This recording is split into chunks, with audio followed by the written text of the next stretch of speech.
आप देख रहे हैं इंडिया न्यूज हरियाणा और मैं हूं आपके साथ प्रियंका राय। रुक करेंगे फटाफट खबरों का। देश में कोरोना वायरस की दूसरी लहर के कहर से हाहाकार मचा है। कोरोना के मरीजों की संख्या में लगातार बढ़ोतरी से देश की स्वास्थ्य प्रणाली चरमरा रही है। कोरोना केस में कमी के साथ थोड़ी राहत मिली।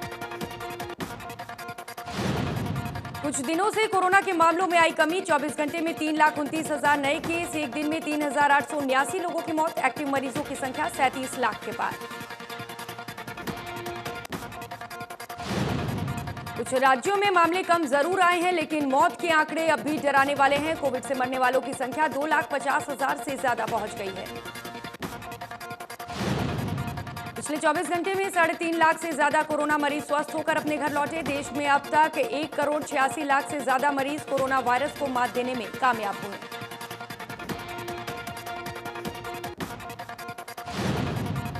दिल्ली में 24 घंटे में कोरोना के 12,651 नए मामले आए सामने। कोरोना से बीते 24 घंटे में 319 मरीजों की गई जान। सूबे में कोरोना से मरने वालों की संख्या 19,000 के पार। दिल्ली में सीएम केजरीवाल ने कहा, कोरोना की वैक्सीन का उत्पादन बढ़ाना होगा। केवल 2 कंपनियां न बनाए वैक्सीन। कोरोना वैक्सीन का हर उस प्लांट में हो उत्पादन जहां हो सकता है निर्माण। केजरीवाल ने कहा, वैक्सीन से ही कोरोना को खत्म किया जा सकेगा। देश में वैक्सीन की कमी से लोगों को दिक्कत हो रही है। कांग्रेस नेता राहुल गांधी द्वारा केंद्र सरकार पर लगातार हमले जारी हैं। उत्तर प्रदेश और बिहार के कुछ इलाकों में कोरोना संकट काल में नदियों में शवों के तैरने की तस्वीरें सामने आई हैं। मंगलवार को राहुल गांधी ने इसी मुद्दे के जरिए केंद्र सरकार पर निशाना साधा। कांग्रेस सांसद राहुल गांधी ने लिखा, नदियों में बहते अनगिनत शव, अस्पतालों में लाइनें, मिलों तक जीवन सुरक्षा का छीना हक। पीएम वो गुलाबी चश्मे उतारो जिसे सेंट्रल विस्टा के सिवा कुछ नहीं दिखता।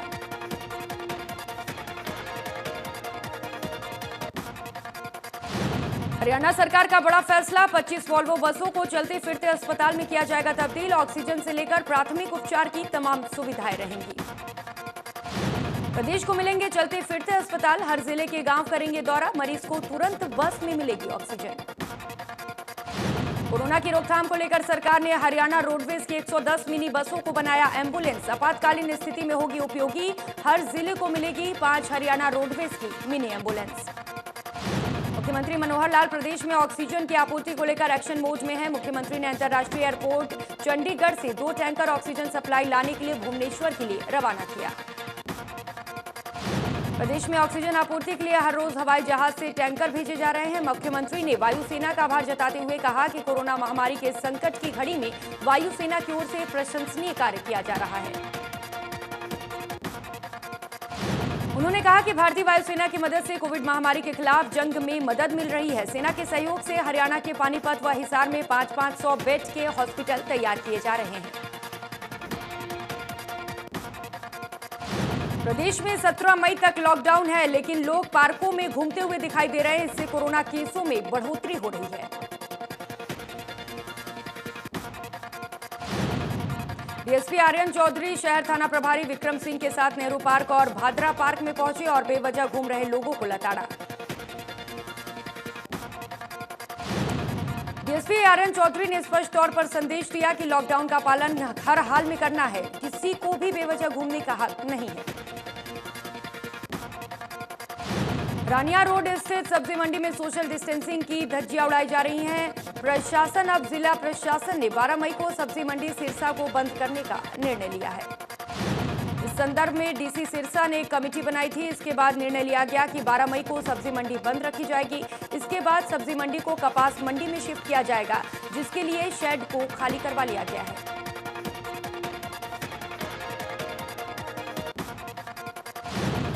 विधानसभा सचिवालय में हरियाणा विधानसभा अध्यक्ष ज्ञानचंद गुप्ता द्वारा सदन संदेश मासिक पत्रिका का विमोचन किया गया। अंबाला में वक्फ बोर्ड के एडमिनिस्ट्रेटिव ऑफिसर सहित कुछ स्टाफ के कोरोना पॉजिटिव होने पर बोर्ड पर आवाजाही बंद हो गई।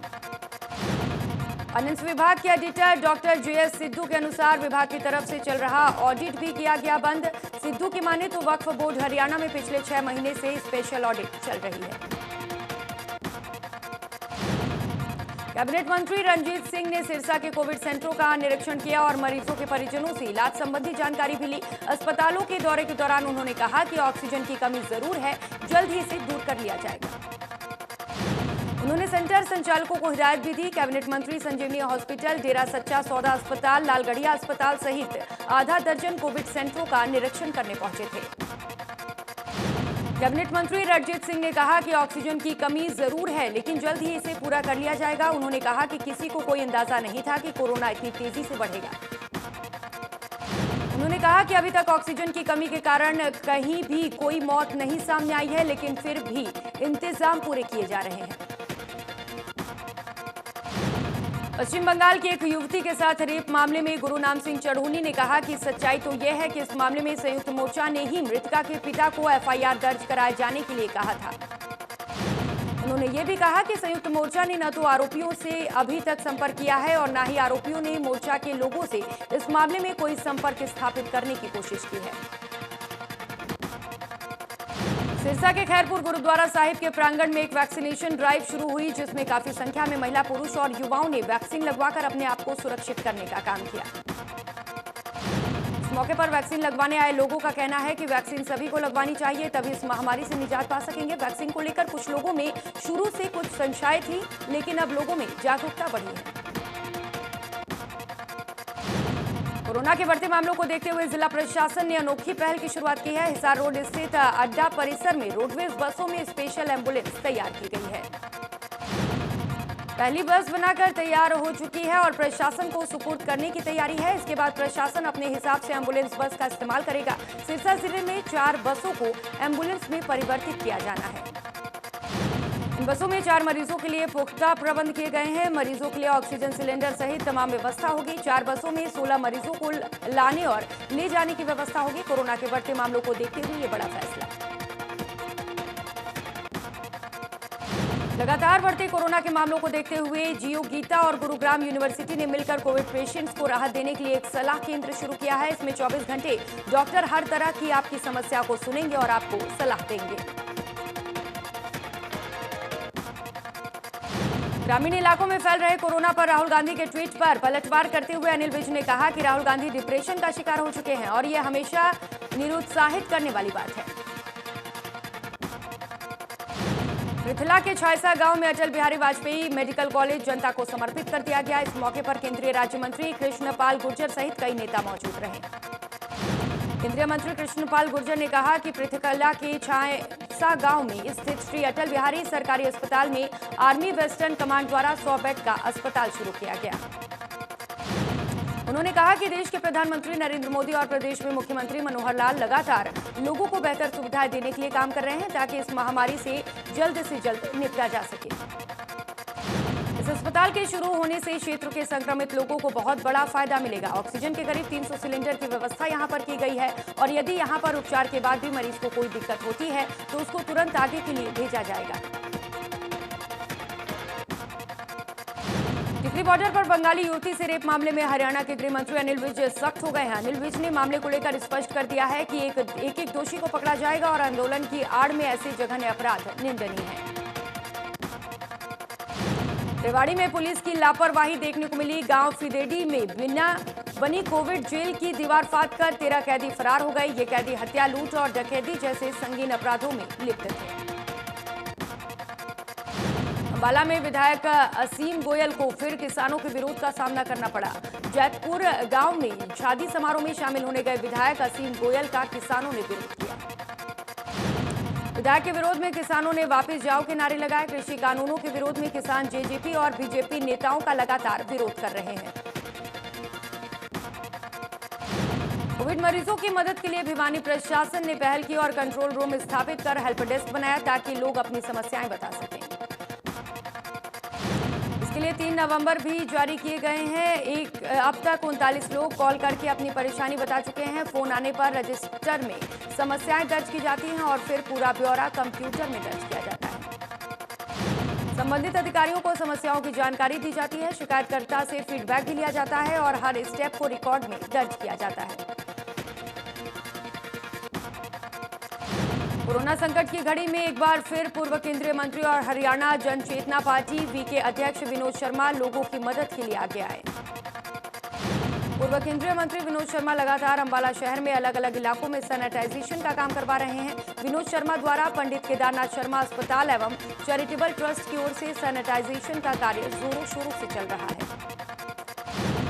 अंबाला शहर के सेक्टर 9 और बावा विहार में पिछले 2 दिनों से सैनिटाइजेशन का काम करवाया जा रहा है। कोरोना की पहली लहर में भी पूर्व केंद्रीय मंत्री विनोद शर्मा लोगों की मदद के लिए आगे आए थे। विनोद शर्मा द्वारा एक्शन टीम भी बनाई गई है जो कोरोना के खिलाफ लड़ाई में लोगों की मदद कर रही है। शहर में सैनिटाइजेशन को लेकर पूर्व केंद्रीय मंत्री विनोद शर्मा का लोगों ने धन्यवाद किया। सरकार ने अब 18 साल से लेकर हर उम्र के लोगों के लिए वैक्सीनेशन शुरू कर दिया है। लोग वैक्सीन लगवा रहे हैं और जागरूक भी हो रहे हैं। करनाल में अलग अलग स्वास्थ्य केंद्रों पर बुजुर्ग वैक्सीन का टीका लगवाकर कोरोना के खिलाफ इस जंग में अपना सहयोग दिया और लोगों से वैक्सीन लगवाने की अपील की। चरखी दादरी में चाकू डंडों से पीट कर युवक की हत्या कर दी गई। बीच बचाव करने पहुंचे भाई पर भी हमला किया गया। चंपापुरी कॉलोनी के रहने वाले 22 साल का विकास जागदा घूमने आया था और जलघर की ओर गया था। आधा दर्जन युवकों के साथ बीती बात को लेकर कहासुनी हो गई। इस दौरान युवकों ने विकास पर डंडों से हमला कर दिया। हमले की सूचना मिलने पर विकास का भाई रवि मौके पर पहुंचा तो हमलावरों ने उस पर भी चाकू से हमला कर दिया। उसे घायल को फरार हो गए। विकास को गंभीर हालत में दादरी के सिविल अस्पताल पहुंचाया गया जहां डॉक्टरों ने प्राथमिक उपचार के बाद उसे भिवानी रेफर कर दिया, लेकिन विकास ने रास्ते में ही दम तोड़ दिया।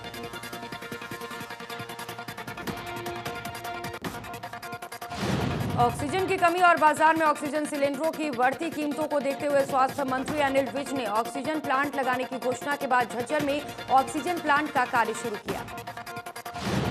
50 बेड वाले अस्पतालों में 500 मिलीलीटर प्रति मिनट उत्पादन के 9 ऑक्सीजन जनरेटर प्लांट प्रदेश भर में लगने हैं, जिनमें झज्जर, रतिया, वल्लभगढ़, पटौदी, सोहना, हांसी, होडल, समालखा सहित कई शामिल हैं। 500 लीटर के ऑक्सीजन जनरेशन प्लांट जो कि डीआरडीओ द्वारा 100 बेड वाले अस्पताल में लगाए जाने हैं, जिनमें नारायणगढ़, चरखी दादरी, फतेहाबाद, पलवल, कुरुक्षेत्र, शाहबाद, मारकंडा, जगाधरी, रोहतक, नारनौल, मांडीखेड़ा शामिल है।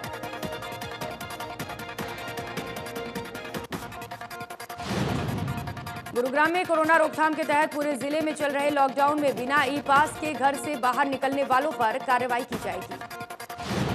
आगामी 17 मई तक जिले में लॉकडाउन लागू है और जिला प्रशासन की ओर से जिला वासियों को केवल आवश्यक कार्य हेतु ही ई पास के साथ बाहर निकलने की सलाह दी जा रही है। लॉकडाउन में आम जनता को किसी तरीके की परेशानी ना हो, उसके लिए प्रशासन की ओर से मूवमेंट पास जारी किए जा रहे हैं और उसी आधार पर आमजन अपनी आपातकालीन आवश्यकताओं को पूर्ण करेंगे। ब्लैक फंगस के मामले पर अनिल विज ने कहा कि ब्लैक फंगस हरियाणा से संबंधित नहीं है, लेकिन विशेषज्ञों के मुताबिक कोविड के बाद इसके लक्षण भी दिख रहे हैं।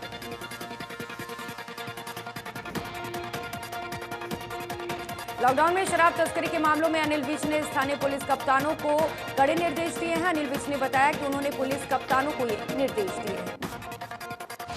विज ने कहा कि सिर्फ तस्करी कर रहे ड्राइवरों पर मामले करने के कुछ नहीं होगा। ये शराब जहां से नकली है उन मुख्य आरोपियों तक पहुंचाया जाए। लॉकडाउन के दौरान बाजारों में ढीले लॉकडाउन को लेकर अनिल विज ने तल्ख तेवर दिखाए हैं। अनिल विज ने बताया कि सभी उपायुक्तों ने आदेश दिए गए हैं। जरूरी सामान से जुड़ी हुई दुकानों के दुकानदार अगर सोशल डिस्टेंसिंग सहित अन्य नियमों का पालन नहीं करते हैं तो उनकी दुकानें बंद कर दी जाएं। सहकारिता मंत्री बनवारी लाल ने कहा कि जिले के ग्रामीण क्षेत्र में कोरोना संक्रमण चक्र को तोड़ने के लिए ग्रामीणों की सैंपलिंग अधिक से अधिक की जाए।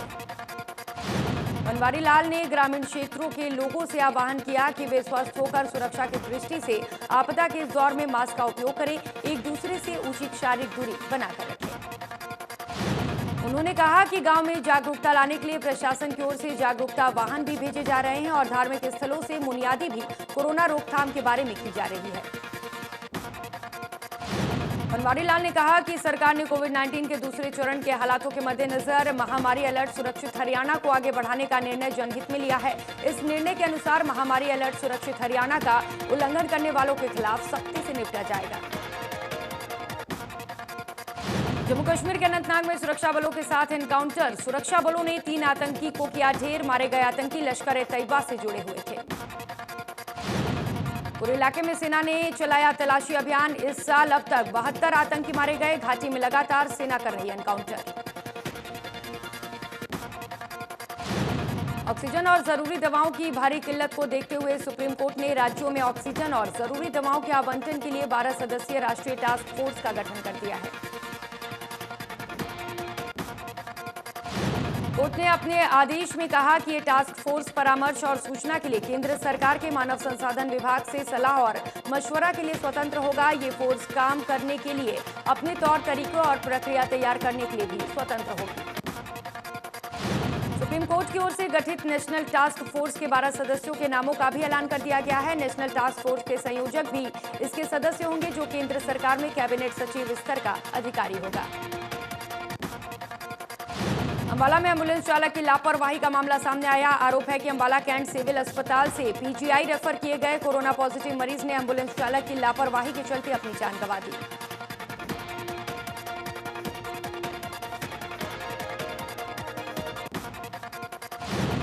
भिवानी में सीआईए की टीम निजी अस्पताल के मेडिकल स्टोर पर छापेमारी की। स्टोर पर रेमडेसिविर इंजेक्शन 35,000 रुपए में बेचा जा रहा था। कोरोना से ठीक हुए मरीजों में ब्लैक फंगस देखा गया है। गुजरात के सूरत में ब्लैक फंगस की वजह से 8 मरीजों की आंखों की रोशनी चली गई। कोरोना की वजह से ये संक्रमण ज्यादा फैल रहा है और देर से इलाज मिलने पर मरीज की मौत भी हो सकती है। सरकार ने संक्रमित मरीजों के इलाज के लिए अलग वार्ड बनाया ताकि समय रहते संक्रमण को रोका जा सके। कोरोना से जंग जीतने के लिए दुनिया भर के तमाम देश भारत की मदद कर रहे हैं। ब्रिटेन से 3 ऑक्सीजन जनरेटर और 1000 वेंटिलेटर की एक खेप भारत आई। हर जनरेटर 1 मिनट में 500 लीटर ऑक्सीजन का उत्पादन कर सकता है, जो समय में 50 लोगों का इलाज करने के लिए पर्याप्त है। इससे पहले यूके की तरफ से काफी संख्या में मेडिकल उपकरण भेजे जा चुके हैं। दक्षिण कोरिया से पहली बार भारत के लिए मदद आई है। दक्षिण कोरिया से मदद के तौर पर ऑक्सीजन सिलेंडर, कंसंट्रेटर और कई मेडिकल उपकरण भारत पहुंचे। नूह जिले के 3 ड्राइवर ईद मनाने के लिए कानपुर से अपने गांव आ रहे थे। जैसे ही वे कंटेनर पर सवार होकर निकले तो सामने आ रही ट्रक ने टक्कर मार दी।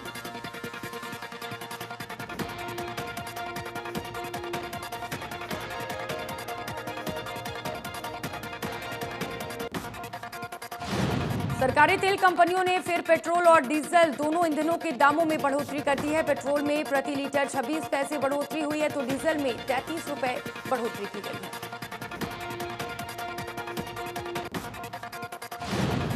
पुलिस और सेना के संयुक्त अभियान के दौरान जम्मू कश्मीर के पुंछ में ग्रेनेड का जखीरा बरामद किया गया। सेना ने अभियान में कहा कि सर्च अभियान के दौरान सुरक्षा बलों ने 19 ग्रेनेड बरामद किए।